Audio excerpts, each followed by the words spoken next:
शेर की कहानी में आपका स्वागत है। दोस्तों, बहुत समय पहले की बात है। द्रोण नगरी में 4 दोस्त रहा करते थे। उन चारों में से 3 ब्राह्मण कई तरह की विद्याओं में निपुण थे, जबकि चौथे के पास किसी तरह की विद्या नहीं, लेकिन वह बहुत बुद्धिमान था। चौथा दोस्त हमेशा अपनी बुद्धि का इस्तेमाल करके हर समस्या से बचने का रास्ता निकाल लेता था, जबकि अन्य दोस्त विद्यावान होते हुए भी समझदारी से काम नहीं लेते थे। एक दिन उन चारों दोस्तों ने मिलकर सोचा कि पैसा कमाने के लिए विदेश जाना चाहिए। वहां जाकर ही विद्या का लाभ मिलेगा और पैसे कमाने का रास्ता भी। इसी सोच के चलते चारों विदेश यात्रा पर चल दिए। यात्रा करने के दौरान एक ब्राह्मण दोस्त ने कहा कि हम में से सिर्फ एक दोस्त के पास विद्या नहीं है। ऐसे दोस्त को हमारी विद्या के कारण मिलने वाला धन नहीं मिलना चाहिए। वो घर वापस जा सकता है।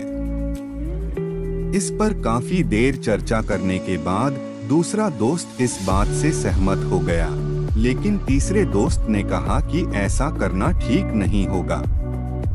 हम सभी बचपन से दोस्त हैं और अब यह फैसला लेना गलत होगा। हम जो कुछ भी कमाएंगे उसे 4 हिस्सों में बांट देंगे। इस बात पर सबने हामी भरी और सभी विद्या का चमत्कार लोगों को दिखाने के लिए आगे की ओर बढ़ने लगे। यात्रा के दौरान जंगल से गुजरते हुए उन्हें एक मरा हुआ शेर दिखा। सभी ब्राह्मणों ने कहा कि हम अपनी विद्या के चमत्कार से इस शेर को जिंदा कर देंगे। इससे हमें बहुत यश और कीर्ति मिलेगी। तीनों ब्राह्मण दोस्त उसे जिंदा करने में लग गए, लेकिन चौथे बुद्धिमान दोस्त ने उन्हें ऐसा करने से मना किया।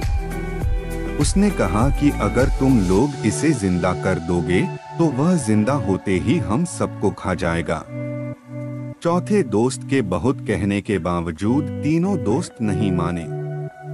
उनमें से एक ब्राह्मण शेर की अस्थियों को समेटने लगा, तो दूसरा उसके अंक को और चौथा उसके शरीर में प्राण डालने की कोशिश करता रहा।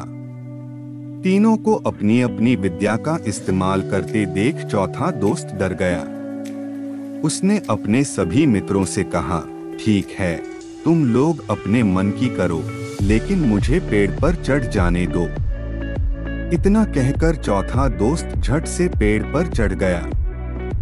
वहीं अन्य दोस्त मिलकर अपनी सिद्धियों और विद्याओं के बल से उस शेर को जीवित करने की कोशिश में लग गए। देखते ही देखते शेर जिंदा हो जाता है। शेर जैसे ही जिंदा हुआ, वह अपने आसपास 3 ब्राह्मणों को देखते ही उन्हें मार डालता है, जबकि पेड़ पर चढ़ा चौथा दोस्त अपनी समझदारी से बच जाता है। शेर जी उठा कहानी यही सीख देती है कि विद्या के नशे में चूर होकर किसी काम को नहीं करना चाहिए। हर काम को करते हुए उसके अच्छे और बुरे दोनों परिणाम के बारे में सोचना जरूरी है।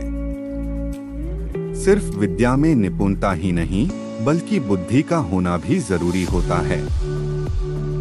धन्यवाद दोस्तों, पूरी कहानी सुनने के लिए वीडियो को लाइक करें और चैनल को सब्सक्राइब जरूर करें।